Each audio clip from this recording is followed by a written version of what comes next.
Stop right there. Do not move. Excuse me. This is my home. Who are you?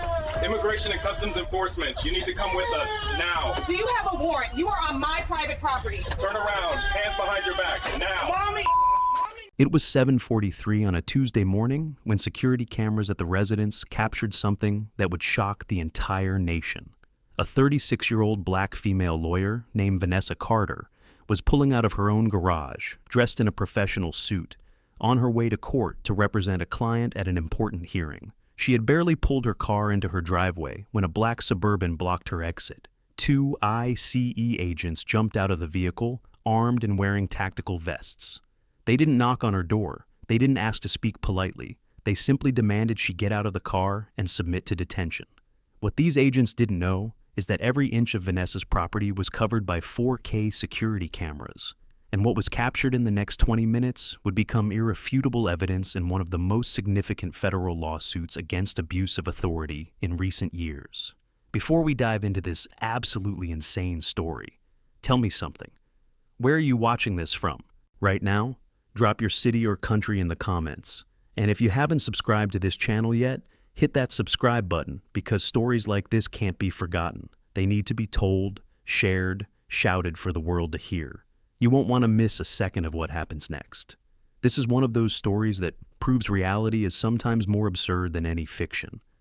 Vanessa Carter wasn't just any lawyer. She was an immigration law and civil rights specialist with an impressive track record of victories against federal agencies that abused their power. Over the past 8 years, she had won 73 of the 84 cases she took on, saving families from unjust deportation, challenging illegal detentions, and forcing ICE to follow its own regulations. She wasn't just good at what she did. She was feared by federal agents who knew she knew the law better than they did, that she didn't back down when confronted with intimidation, and that she documented absolutely everything. Vanessa was born in Chicago, daughter of teachers, grew up in a home where education and justice were fundamental values. She graduated from Northwestern University Law School, worked as a public defender for 5 years, before opening her own office specializing in immigration cases. For the past 3 months, Vanessa had been particularly busy with a high-profile case. She was representing a Guatemalan family that had been separated during an ICE operation that was later determined to be illegal. The operation had been conducted without proper warrants, with agents entering private property without permission, detaining people without probable cause. Vanessa had filed a class action lawsuit, not just seeking compensation for her client, but also demanding systemic changes in ICE operations in the region. The case was gaining media attention. Journalists were covering it, politicians were making statements, and ICE was getting increasingly nervous about the negative exposure. Vanessa had received veiled threats. Nothing explicit enough to report to police, but subtle comments from ICE agents during hearings, intimidating looks in courthouse hallways, strange calls to her office late at night, where the person on the other end just breathed and hung up. She didn't let it intimidate her. In fact, it only made her more determined. She had installed comprehensive security cameras around her home 6 weeks earlier, not because she was paranoid, but because she was strategic. If something happened, she wanted to have irrefutable proof. That decision would become the difference between her word against theirs and having 4K video evidence that couldn't be disputed. On that Tuesday morning, Vanessa was prepared for what would be a normal day. She had woken up at 6:30, showered, dressed in a professional navy blue suit, reviewed her case documents while having coffee. She had to be in court at 9 o'clock for a preliminary hearing. She left home at 7:40, exactly as planned. Her garage opened automatically. She got into her 2022 Toyota Camry and started backing down the driveway. That's when the black Suburban appeared out of nowhere, completely blocking her exit. The security cameras captured the exact moment.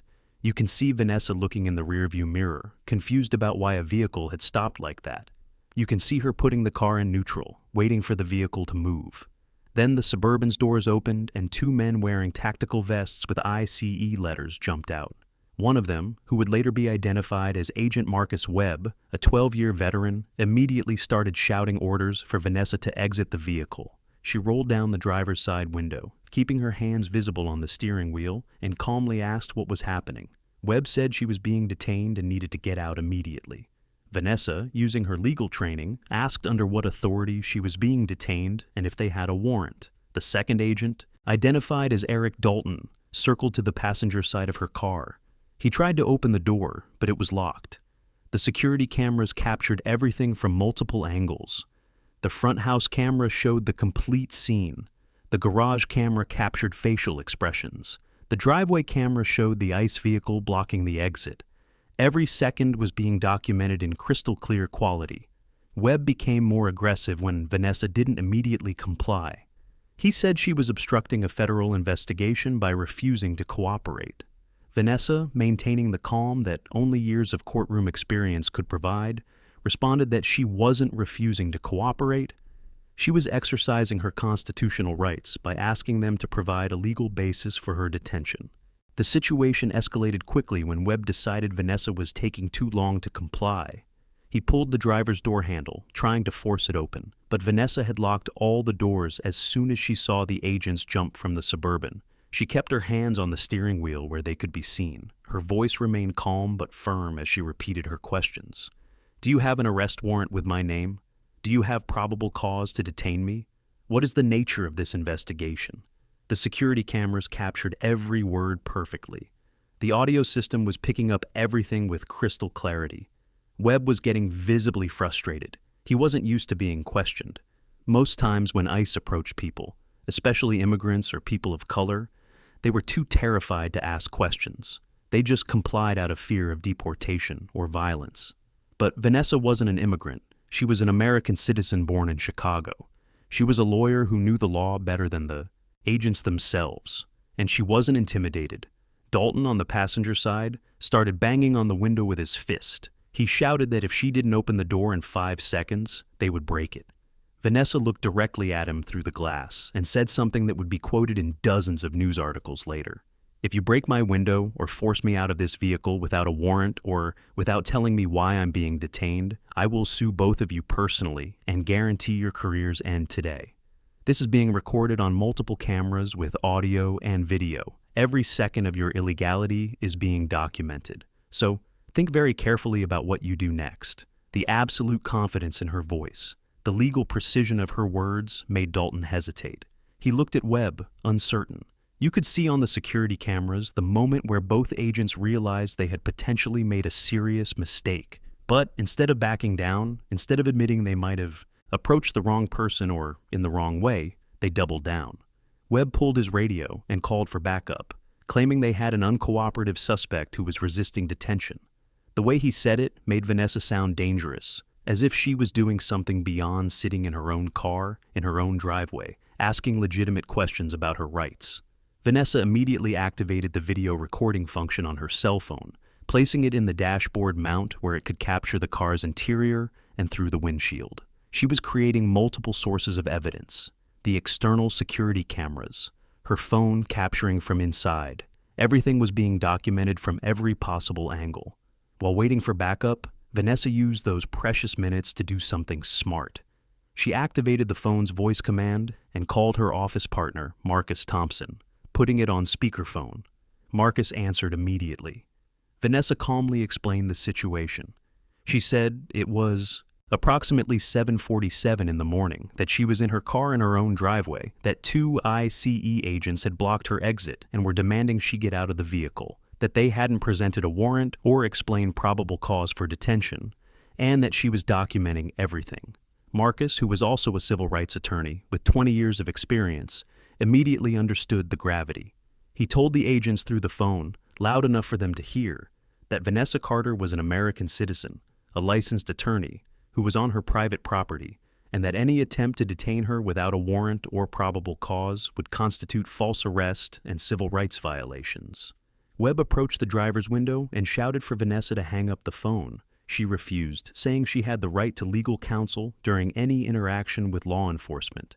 Marcus, still on the phone, started asking specific questions to the agents. He asked for their names and badge, ICA numbers. He asked which agency specifically they represented. He asked if they had an arrest warrant signed by a judge. He asked what crime Vanessa was being accused of committing. Webb refused to answer any of these questions, just repeating that Vanessa needed to exit the vehicle immediately. The lack of specific answers, combined with the agents' growing aggressiveness, was making it obvious they had no legal basis for what they were doing. This was starting to look less like a legitimate law enforcement operation and more like targeted intimidation. The security cameras captured the arrival of 2 additional ICE vehicles approximately 8 minutes later. 4 more agents exited, all armed, all wearing tactical gear. Now there were 6 federal agents surrounding 1 unarmed woman's car in her own driveway. The escalation was absurd and clearly excessive. One of the newly arrived agents, a supervisor named Captain Frank Morrison, with 23 years of service, approached the driver's window. He tried a different approach, his voice calmer, more professional. He introduced himself and politely asked Vanessa to exit the vehicle so they could discuss the situation. Vanessa, maintaining her composure, responded that she would be happy to discuss anything they needed, but first needed to know why she was being detained and see any legal documentation authorizing her detention. Morrison hesitated. The cameras captured the exact moment where he realized his subordinates had created a significant mess. He whispered something to Webb, who became visibly defensive. You could see through body language that there was a discussion about how they had reached this point. Morrison then turned his attention back to Vanessa and said something surprising. He said they were investigating suspicious activities related to her case against ICE, that they had information suggesting she might be involved in helping clients evade detention, and that they needed to ask some questions. Vanessa, even in the stressful situation, almost laughed. She pointed out the immediate absurdity. Helping clients exercise their legal rights wasn't evading detention. It was the literal definition of being a lawyer. And even if they had real suspicions, proper procedure would be a subpoena or scheduling an interview through appropriate channels, not ambushing a lawyer at her home at 7 a.m. Marcus Thompson, still on speakerphone, immediately identified what Morrison had just done. He had inadvertently admitted this wasn't a detention based on suspected immigration violation or any real crime. It was retaliation. They were targeting Vanessa specifically because she was suing ICE and winning.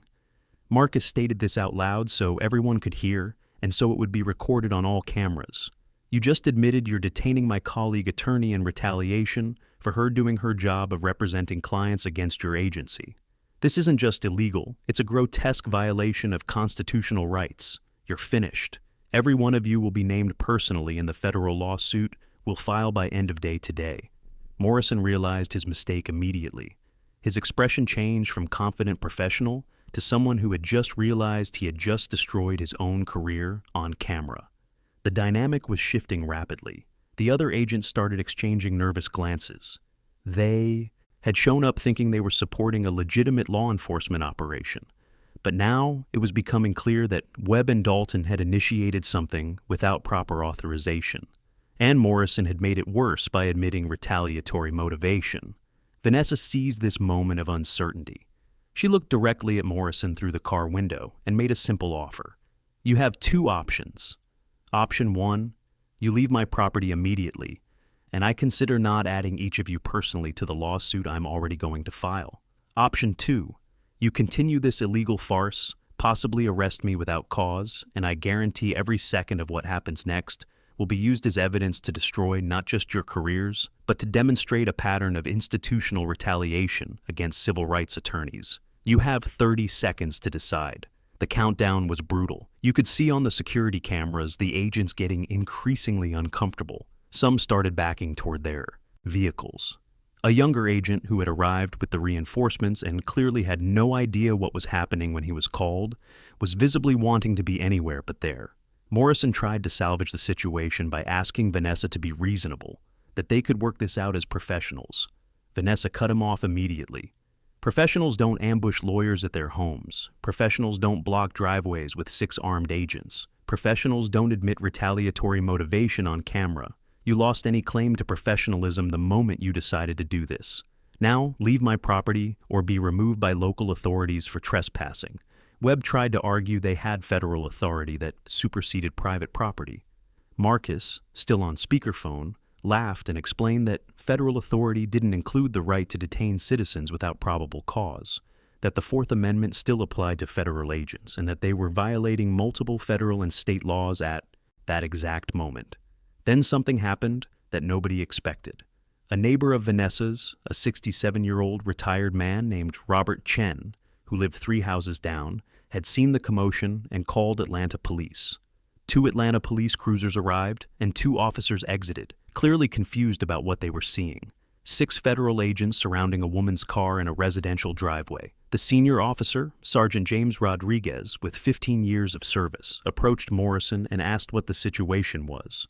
Morrison tried to explain they were conducting a federal investigation and had everything under control.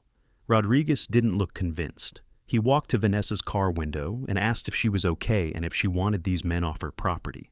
Vanessa said yes, she absolutely wanted them gone, that she had repeatedly asked them to provide legal basis for her detention, and they refused, and that she believed she was being targeted in retaliation for suing ICE in a civil rights case. Rodriguez turned to Morrison with an expression that made clear what he thought about the entire situation. He said he didn't care if they were feds or aliens from outer space. If the property owner wanted them off her private property and they didn't have a warrant, they needed to leave, or he'd start arresting people for trespassing. Morrison tried to pull federal hierarchy, but Rodriguez wasn't impressed. He pointed out that private property was private property, that constitutional rights were constitutional rights, and that if ICE had a legitimate case against Vanessa, they could get a warrant from a judge like everyone else. Morrison realized he had completely lost. He said something into his radio, and the agents started returning to their vehicles. Webb was visibly furious, slamming the Suburban's door hard. Dalton looked mostly relieved to be leaving before the situation got even worse. The ICE vehicles exited the property slowly, almost reluctantly, like children, being forced to leave after losing a fight.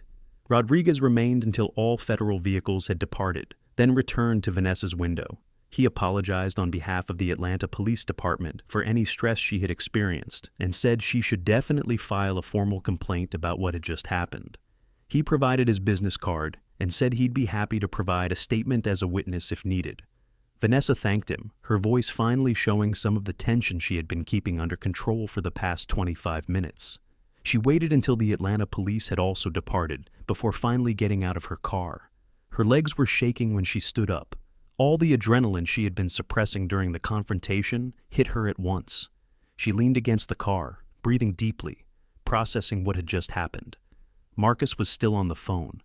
He asked if she was okay. She said she was physically unharmed but emotionally shaken and completely furious.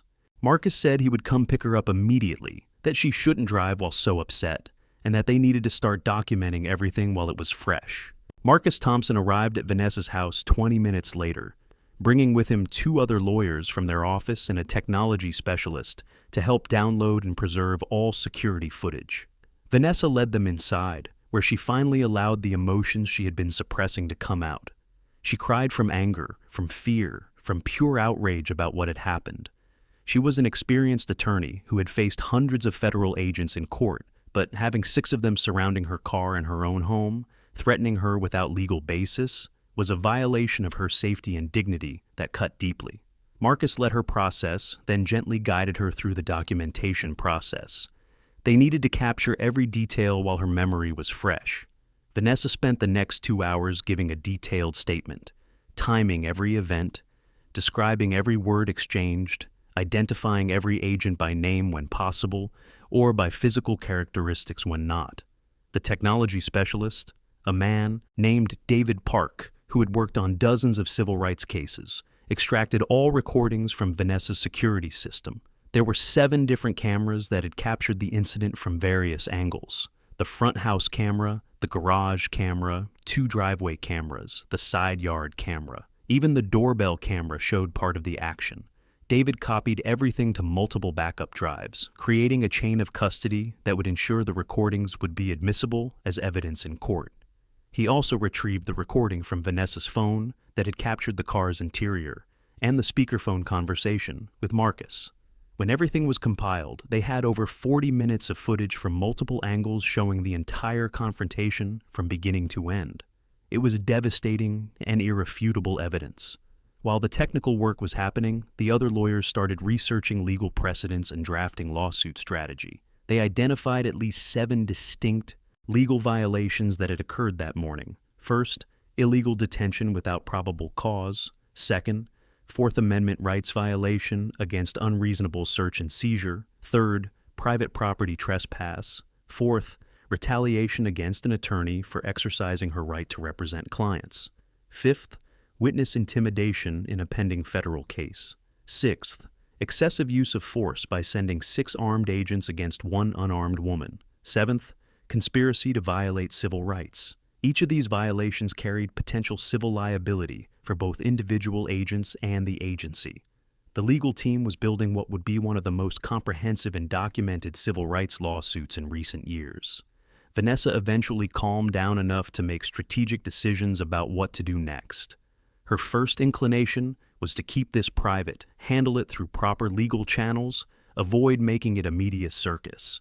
But Marcus convinced her otherwise. He argued that the more public this became, the harder it would be for ICE to sweep under the rug or retaliate further. Transparency was protection. If millions of people knew what had happened, it would be much harder for something accidental to happen to Vanessa.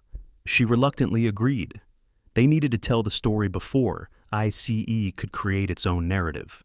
They called Patricia Miller, the same Atlanta Journal-Constitution journalist who had covered the supermarket case months earlier. Patricia arrived in less than an hour, bringing a videographer and producer. When they showed her the security footage, she was speechless. She had covered police misconduct for 15 years and had never seen anything so blatant, so well documented. The story aired on the evening local news at 6 p.m., just 11 hours after the incident had occurred. The headline was, "Civil Rights Attorney Illegally Detained at Home by ICE Agents in Retaliation for Lawsuit." The segment included an interview with Vanessa, clips from security, footage showing agents surrounding her car, audio of Morrison's admission about investigating related to her case, and legal analysis from outside experts confirming what had happened was completely illegal. The story exploded. Within an hour, it was being shared on social media. Within 2 hours, other news stations were calling, asking to do their own stories. Within 3 hours, it was being discussed nationally. The video of Vanessa sitting calmly in her car while 6 armed agents surrounded her, maintaining her composure while citing the law and demanding her rights, resonated with millions of people who were fed up with seeing federal agencies abuse their power. Civil rights organizations spoke out immediately. The ACLU issued a statement condemning ICE's actions and offering full support for Vanessa's case. The National Lawyers Guild, an organization of progressive attorneys, called this one of the most flagrant examples of government retaliation against a lawyer they had seen in decades. The American Bar Association, which rarely commented on specific cases, issued a rare statement saying they were deeply concerned about what appeared to be coordinated intimidation of a licensed bar member. Politicians started weighing in. 3 Democratic congressmen demanded immediate investigations. Georgia's state attorney general announced his office would conduct its own review to determine if state laws had been violated. Even some Republicans, usually defenders of strict immigration enforcement, expressed discomfort with what the videos showed.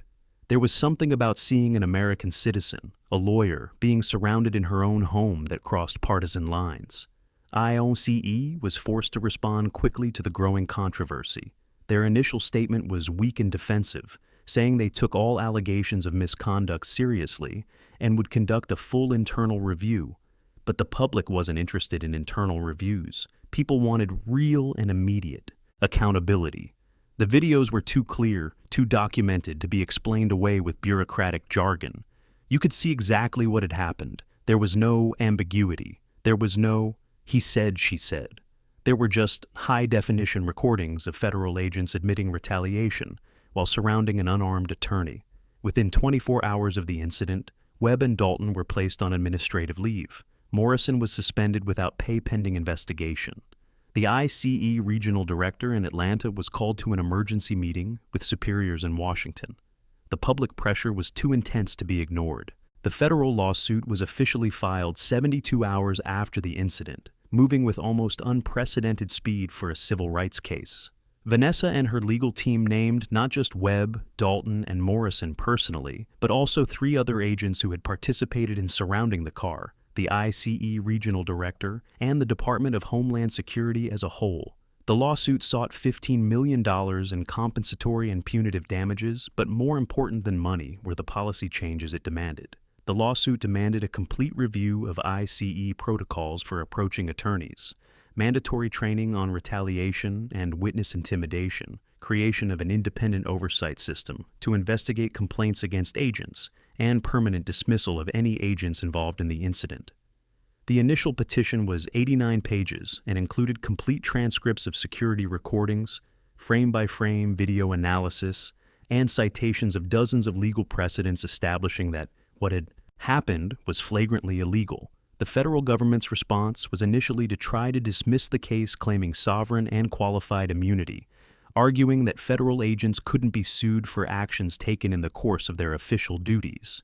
But Vanessa's legal team demolished these arguments by showing that qualified immunity doesn't apply when agents violate clearly established rights, and that it certainly doesn't apply when agents admit on video they're acting in retaliation. The federal judge assigned to the case, Judge Helena Martinez, an appointee with a reputation for being tough but fair, reviewed the initial materials and did something notable at the first hearing. She watched segments of the security footage in open court, with Vanessa, defense lawyers, and a gallery full of journalists and civil rights advocates present.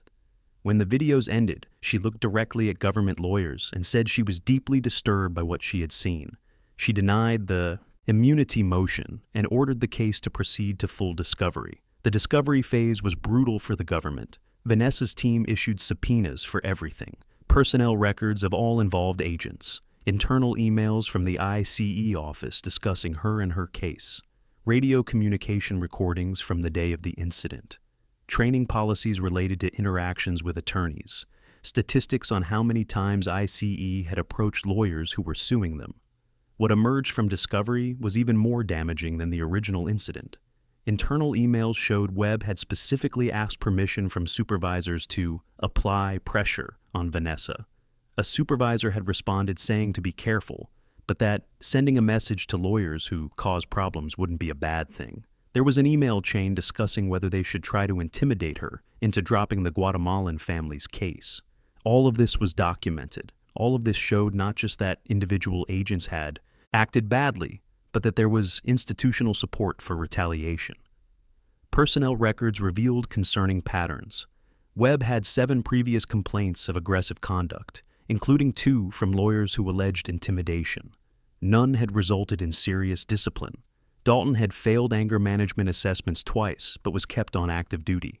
Morrison, the supervisor, had a history of covering up subordinate misconduct, with 3 previous internal investigations where he was found to have failed to properly report violations.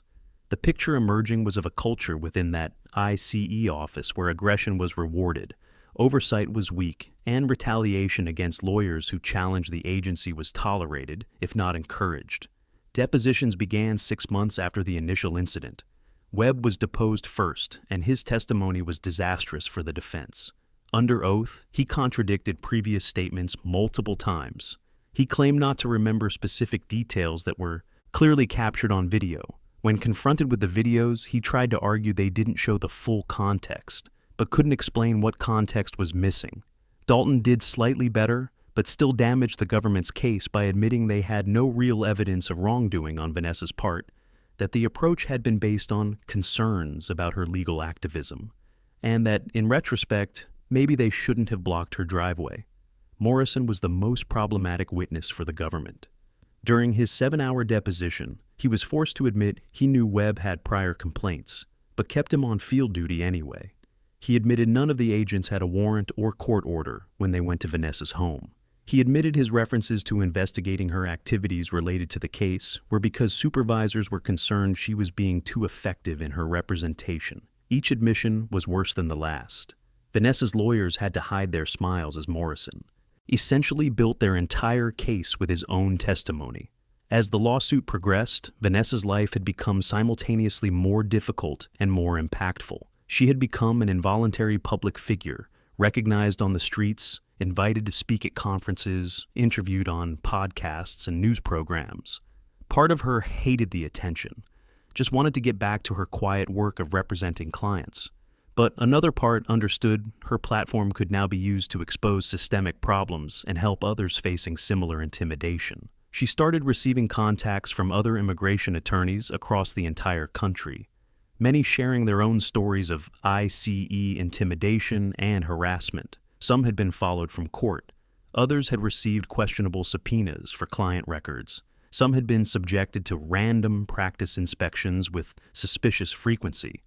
What Vanessa had experienced wasn't an isolated incident. It was part of a national pattern of immigration agencies, trying to intimidate legal representation that made their work harder. Vanessa began collecting these stories, documenting them, connecting affected attorneys to each other. She helped form a network of immigration rights lawyers who supported each other, shared strategies for dealing with intimidation, and collectively pushed for policy changes. Her case became a rallying point for a larger national conversation about how federal agencies treated legal dissent and whether attorneys should fear retaliation for doing their job too well. Academic articles were written analyzing the case. Law schools began using it in curricula on professional ethics and courage under pressure. Vanessa hadn't asked to become a symbol, but understood the responsibility that came with it. If her case could make things slightly safer for the next attorney who challenged ICE, then it was worth all the stress and exposure. The trial was scheduled to begin 14 months after the initial incident, but 3 weeks before the trial date, something significant happened that would change the trajectory of the entire case. The Department of Justice made a substantial settlement offer 3 weeks before trial. The offer included $8.5 million for Vanessa, but money was only part of what made the settlement significant. The federal government agreed to implement policy changes throughout ICE nationally. Every agent would be required to complete 120 hours of training on constitutional rights, focusing on how to interact with attorneys. Any agent approaching a lawyer representing clients against ICE would have to obtain prior approval and document legal justification. An independent oversight office would be created to investigate retaliation against attorneys, and Webb, Dalton, and Morrison would be permanently fired with certifications revoked. Vanessa spent days reviewing terms, ensuring changes were binding. The hardest decision wasn't about money, but whether settlement would leave issues unresolved. A trial could establish stronger legal precedent, but would mean months or years consumed by the case, reliving trauma repeatedly. After discussions with her team and family, Vanessa accepted the settlement, not because it was easier, but because policy changes would have immediate impact. The settlement was announced at a press conference that attracted national media. Vanessa explained that while money couldn't undo the violation, the changes meant future attorneys would have protections that didn't exist before. She talked about how the case was never just about her, but about every lawyer intimidated for defending clients vigorously, about ensuring our legal system worked without attorneys fearing retaliation. Webb, Dalton, and Morrison lost their careers permanently. Webb tried to appeal through the federal union, but with videos, internal emails, and his own testimony against him, there was no defense. His appeal was denied in 3 weeks. He tried to find work in private security, but his name was tainted. Google search brought up dozens of articles with videos of him, yelling at an unarmed attorney. No respectable employer wanted that liability. Dalton disappeared from public life, moving to another state. Morrison faced the hardest fall, from captain with 20 years to unemployed and radioactive in the industry. He gave an interview trying to position himself as scapegoat, claiming he followed institutional culture. He was partially right about systemic problems, but wrong to think it absolved him of personal responsibility. The Atlanta ICE office underwent complete restructuring. The regional director was transferred, 3 supervisors demoted, 17 agents mandatorily retrained. The culture of unchecked aggression and tolerated retaliation was officially recognized and addressed. Whether this would change long-term behavior or just make agents more careful about getting caught remained to be seen. But there were now mechanisms for accountability. Vanessa's case became one of the most cited in jurisprudence on government retaliation against attorneys. It was taught in law schools as an example of proper documentation and professional courage. The video of her refusing intimidation, citing law while surrounded by armed agents, was viewed millions of times, inspiring law students who wanted to do social justice work. Vanessa used part of the settlement to expand her practice, hiring 2 lawyers focused on government retaliation and misconduct. She created a nonprofit foundation providing free legal support for attorneys facing intimidation for representing immigration clients. The foundation offered training on documenting encounters with federal agencies, rights when approached, and how to respond to retaliation. In the first 2 years, it helped 43 attorneys across the country facing various degrees of intimidation. Having a network ready to respond immediately proved effective in de-escalating situations and ensuring agencies knew there would be consequences. The security cameras that captured the incident are still at Vanessa's house. She maintains them and added more, saying hope isn't a security strategy. Documentation is protection. Other attorneys followed her example, installing comprehensive systems, creating cloud records, preparing for effective work, potentially making them targets. It's sad reality that attorneys defending the vulnerable must take such precautions. Vanessa continues taking immigration cases, some against ICE itself. She still faces federal agents in court. But now there's tacit understanding.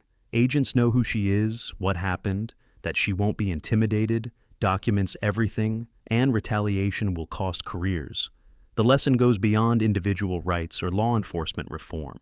It's about the value of irrefutable evidence when truth is disputed. The cameras transformed word against word into clear documentation. It's about knowing rights and having courage to exercise them when armed authorities demand obedience. It's about transparency, making injustice public so it can't be swept away. And it's about a lawyer who just wanted to go to work, but became a symbol of resistance to abuse of power. Vanessa never asked for that role, but assumed it with determination, transforming trauma into change that would protect others. Sometimes justice prevails, and when it prevails, it should be documented, celebrated, and used as foundation to continue fighting for a system where rights are respected, power is checked, and attorneys can defend clients without fearing retaliation.